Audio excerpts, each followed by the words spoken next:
The streets and alleys of New York City have harbored some of the most chilling deaths in modern history. Sudden attacks in quiet neighborhoods, violent crimes on bustling subway streets, and horrifying actions reveal a city where danger sometimes lurks just out of sight, shocking residents and authorities alike. These are 5 of the most disturbing New York City deaths.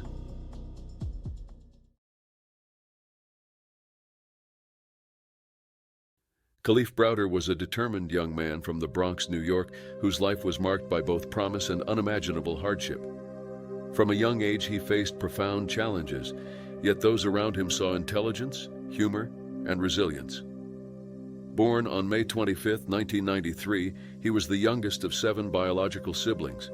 Due to his mother's struggle with substance addiction, Kalief was placed in foster care and later adopted by Venita Browder, a woman who had cared for dozens of children. The Browder household, a 2-story brick home near the Bronx Zoo, provided structure and support, and Kalief thrived academically, attending the New Day Academy, where staff described him as a smart, fun, and capable student. Despite this foundation, his teenage years would become the setting for one of New York City's most disturbing modern tragedies. Kalief's troubles began at 16. Following a prior charge as a youthful offender for a car theft incident he later claimed he only witnessed. On May 15, 2010, he was arrested near Arthur Avenue in the Belmont section of the Bronx after a police response to a 911 call reporting a stolen backpack. From the back of a police car, the alleged victim identified Kalief, though his account was inconsistent and unreliable. No backpack was found on Kalief, and he consistently denied involvement. Despite this, he was charged with robbery, grand larceny, and assault, with bail set at $3,000. His family could not raise the amount, and a probation hold prevented his release, leading to his transfer to Rikers Island. At the Robert N. Devoren Center, Kalief entered a system notorious for violence and neglect. He endured mistreatment from other inmates and correction officers, daily threats, and living conditions marked by filth and minimal hygiene. To survive, he learned to navigate the brutal routines of the jail, sleeping atop his belongings and performing exercises to maintain physical strength. Over time, the treatment worsened, with violence and long periods of isolation for minor incidents. Altogether, Kalief spent nearly 700 days in solitary, often locked in a 12-by-7-foot cell for 23 hours a day, a practice recognized by experts as profoundly damaging. Despite repeated court appearances, prosecutors repeatedly delayed his trial. Kalief refused multiple plea offers, determined to maintain his innocence. After nearly 3 years, in May 2013, the case collapsed when the accuser could not be located, and a judge ordered his release. Though free, Kalief was profoundly changed. He struggled with depression, paranoia, and the lasting effects of trauma. He pursued education, passing his GED and enrolling at Bronx Community College, achieving a 3.56 GPA while advocating for prison reform and researching solitary confinement. He sought to support his family through tutoring and other work, yet the psychological scars remained. Multiple attempts to end his own life during and after his incarceration reflected the depth of his suffering. On June 6, 2015, at just 22 years old, Kalief ended his life at his mother's home in the Bronx. His death shocked the city, sparking protests and vigils and drawing national attention to the human cost of prolonged pretrial detention and solitary confinement. Activists and family members highlighted his case as emblematic of systemic failure, and legal action continued posthumously. In January 2019, New York City settled a civil lawsuit with Kalief's estate for $3.3 million, though no individual prosecutors or corrections officers were held accountable. Kalief Browder's experience prompted changes in New York City's criminal justice system, including bans on solitary confinement for youth, the implementation of the Raise the Age initiative, and plans to close Rikers Island. Presidents, city officials, and civil rights organizations cited his story as a call to reform. Yet beyond policy, his death remains a deeply disturbing testament to the vulnerabilities of youth within the criminal justice system and the enduring consequences of institutional neglect and abuse.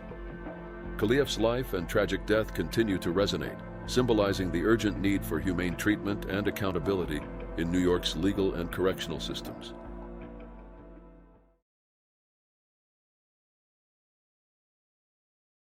Jeffrey Epstein, a financier whose life was marked by wealth, influence, and scandal, spent his final days under intense scrutiny and isolation.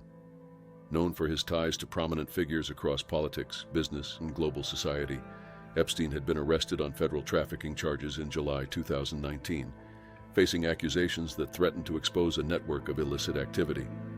Despite his public persona of power and control, the circumstances of his last weeks in Manhattan's Metropolitan Correctional Center revealed a deeply disturbed and erratic reality. Born in 1953, Epstein grew up in Brooklyn, New York, before building a fortune through finance and real estate. Over decades, he cultivated relationships with the wealthy and famous, hosting lavish parties and providing high-profile connections that would later become central to investigations into his criminal behavior.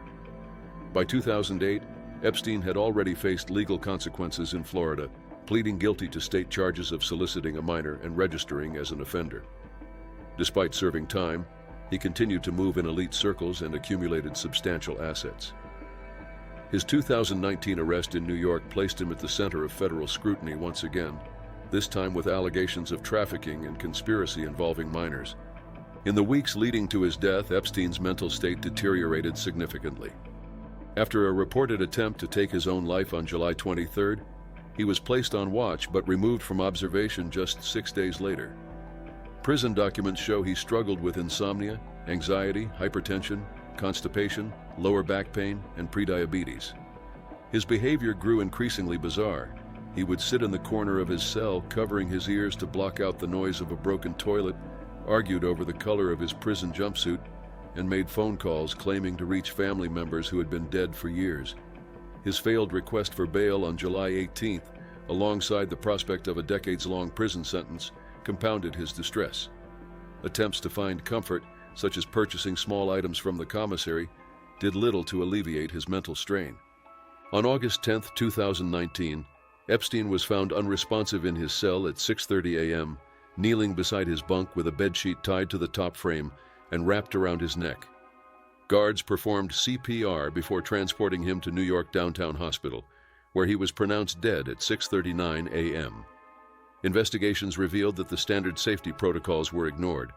Epstein's cellmate had been transferred the night before without replacement.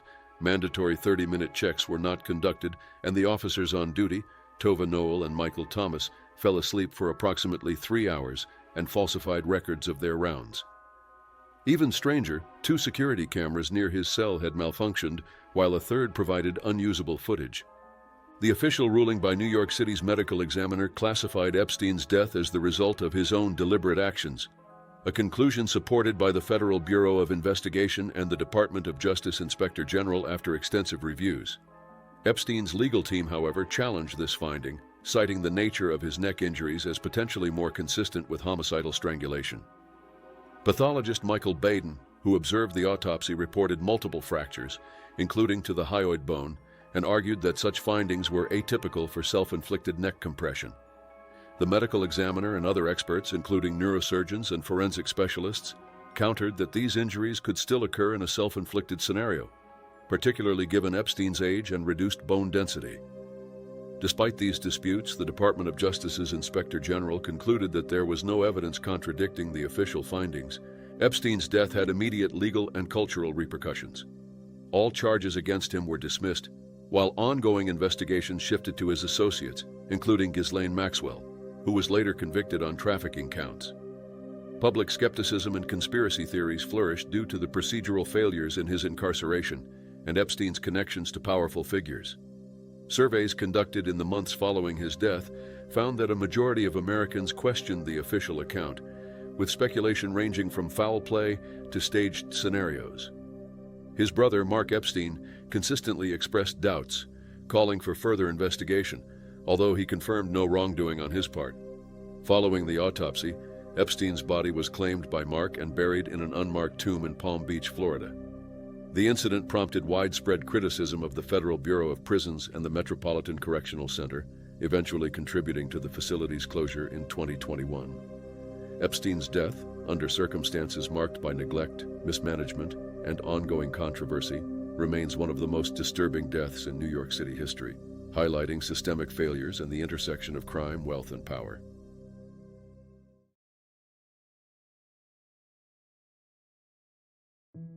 On a warm summer night in the Bronx, New York, 15-year-old Lisandro Jr. Guzman Feliz left his apartment for what seemed like a routine errand. Known to neighbors as a bright and energetic teenager, Junior had dreams that stretched far beyond his local streets. He aspired to become a detective and was a member of the New York Police Department Explorers Program, an initiative for youths interested in law enforcement careers. On June 20th, 2018, what began as an ordinary evening would soon spiral into a tragedy that marked New York City's history.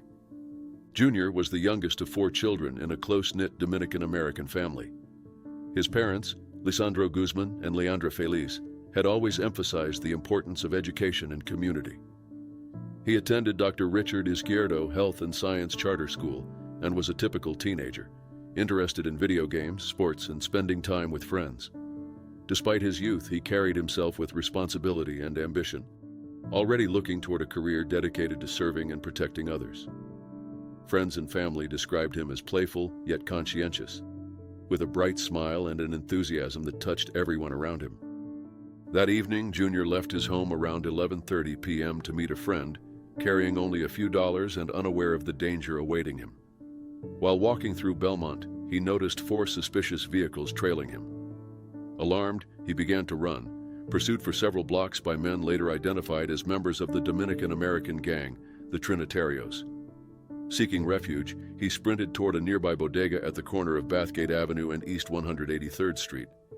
Initially, the store owner blocked him from entering, unsure of the situation, but quickly relented upon seeing Junior's fear. Yet, his attempt to find safety would fail. One of the gang members spotted him inside, forcibly dragging him outside to a waiting group of at least a dozen men armed with knives and machetes. CCTV and cell phone footage later captured the sequence of events in stark detail. Junior was attacked and suffered extensive injuries. Despite this, he managed to flee the bodega, running east along 183rd Street toward St. Barnabas Hospital, just 1 block away. Near the hospital entrance, he collapsed. Witnesses who knew him rushed to help, applying pressure to his injuries and trying to comfort him as he struggled to survive. Despite their efforts, Junior died within minutes. An autopsy later confirmed multiple penetrating wounds, including a fatal injury to the neck. The attack was reportedly a case of mistaken identity. Members of the Trinitarios, specifically the Bronx-based Los Sures subset, believed Junior was affiliated with a rival gang known as Sunset. In reality, he had no gang connections, and authorities confirmed he was innocent of any involvement in criminal activity.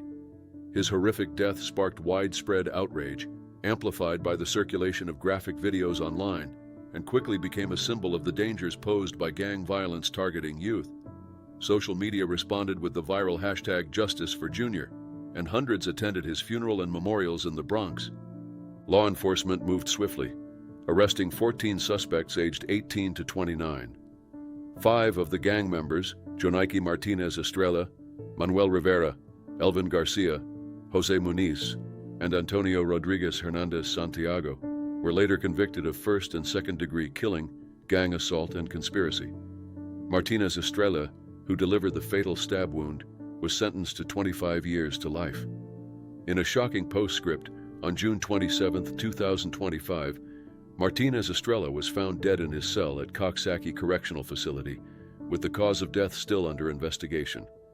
The aftermath of Junior's death reverberated beyond the courtroom. The bodega owner suffered severe emotional trauma, requiring therapy, and the man's mother died of a heart attack after viewing the surveillance footage. The corner of Bathgate Avenue and 183rd Street was later renamed Lisandro Jr. Guzman Feliz Way in his honor, and a scholarship and youth camp were established to preserve his legacy. His death left an indelible mark on the Bronx community, a harrowing reminder of the devastating consequences of gang violence and the tragic loss of an innocent life.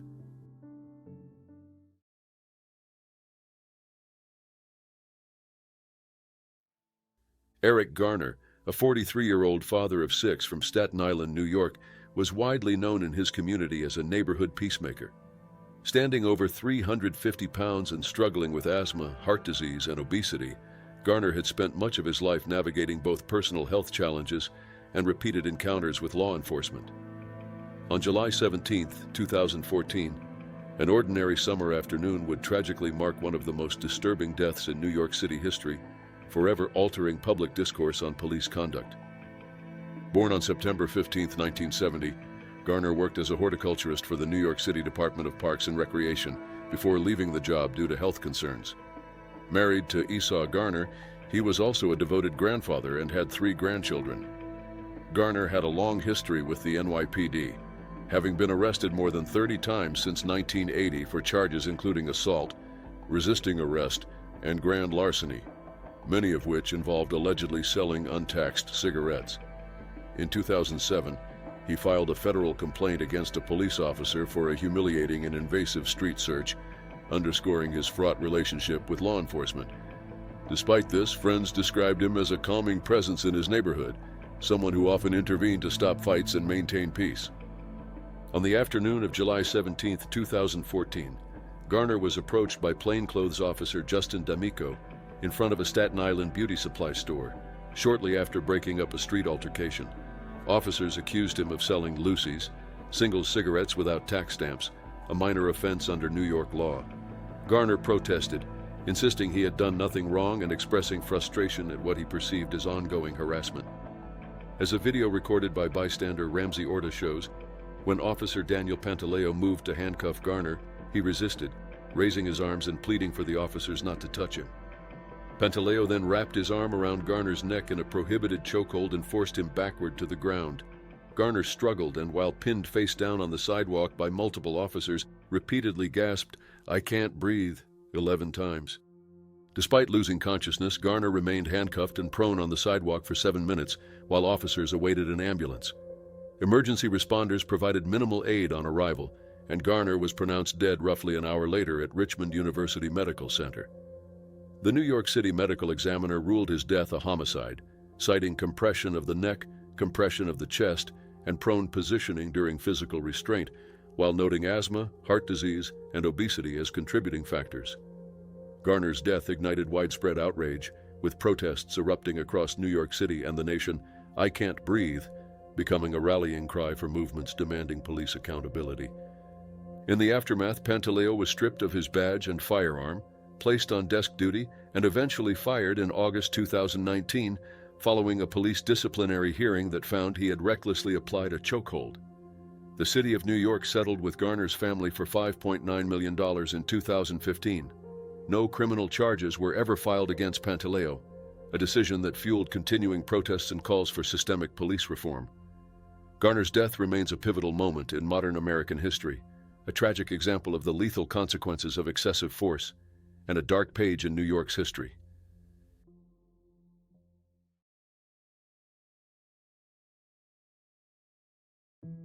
In the early hours of March 13, 1964, the quiet streets of Kew Gardens, Queens were pierced by the sounds of fear and violence.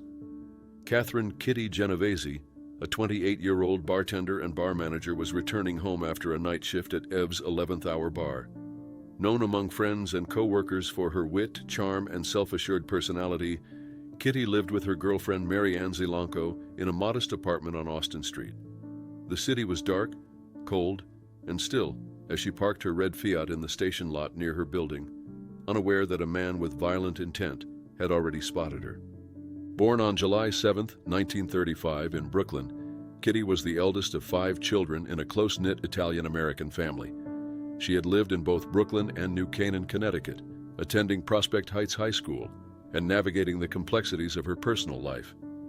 After several clerical jobs, she found purpose managing a bar, saving money to one day open her own Italian restaurant. Kitty's life, vibrant and full of ambition, seemed ordinary in the late hours of that March morning. Yet fate would turn it into one of New York's most notorious tragedies. As she walked toward her apartment, Winston Mosley, a 29-year-old Manhattan native with no known history of violent crime, approached from a nearby corner. An altercation followed, leaving Kitty injured on the sidewalk. Her cries drew attention, prompting a neighbor to shout from a window, and Mosley withdrew. Hurt and disoriented, Kitty managed to move around the corner, out of sight, in search of safety. Mosley returned roughly 10 minutes later, his face partially concealed by a wide-brimmed hat. He searched the area methodically and eventually located Kitty in a hallway at the rear of her building. Out of view of most neighbors, he attacked her again and took a small amount of money. The ordeal lasted approximately half an hour, and evidence later indicated that Kitty had tried to resist. Her friend and neighbor, Sophia Farrar, found her shortly afterward, holding her and offering comfort until paramedics arrived. Despite these efforts, Kitty died on the way to the hospital. Her death initially gained worldwide notoriety after a New York Times article claimed 37 witnesses had observed the attack but failed to intervene. Subsequent research revealed the story was exaggerated. Only a few had glimpsed parts of the attack, and some attempted to call for help. The case became a seminal example in social psychology, illustrating the bystander effect and prompting studies on human behavior in emergency situations. Winston Moseley was arrested 6 days later during a burglary and confessed to killing Kitty, as well as 2 other victims. He was convicted of first-degree fatality and sentenced to death, a sentence later commuted to life imprisonment.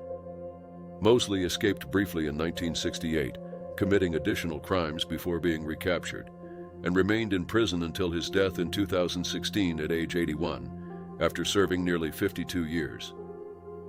Kitty Genovese's death profoundly impacted public awareness of urban violence, emergency response systems, and social psychology.